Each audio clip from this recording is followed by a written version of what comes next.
नमस्कार, मी असलमुल. आपण पाहताय कराड वार्ता.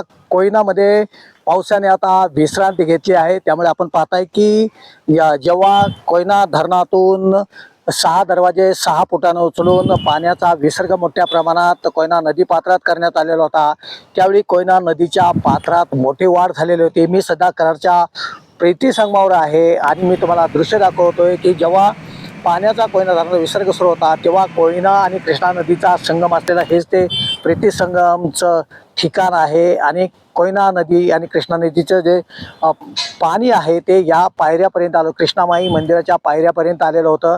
आपण दृश्य पाहताय. आता झपाट्याने सध्या जे पाण्याची पातळी आहे किंवा परिस्थिती सध्याची आहे ती सध्या निवळत चाललेली आहे. झपाट्याने पाण्याचं पात्र आहे ते सध्या ओसरलेलं आहे. आपण दृश्य पाहताय कराडच्या प्रीती संगमावरून.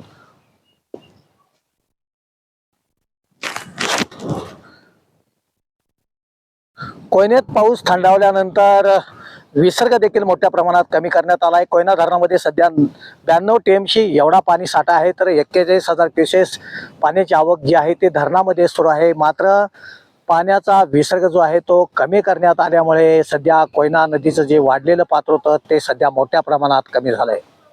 आपण दृश्य कराडच्या प्रीती संगमावरून पाहताय. गेल्या 4 दिवसापूर्वी तुडूंब भरून वाहणारं हेच ते कृष्णा कोयना नदीचं पात्र जे होतं ते आता झपाट्यानं कमी झालंय.